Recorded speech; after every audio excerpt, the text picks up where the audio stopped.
Sa totoo lang, yung old line ng Philippines, yung pumasok na imported from 1960 to 80s, yun ang pinakadabis na mga manok sa Amerika. No.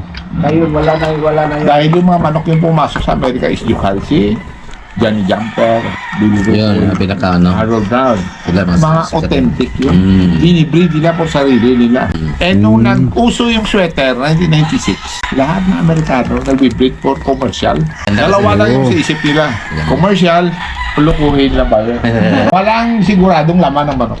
Tingnan mong sweater, gumaganon. Yung bagong mga sweater, yung production nila, masama. Daming bisyo yan. Nandito mo ka. May bingi. May hindi magaling pumalo.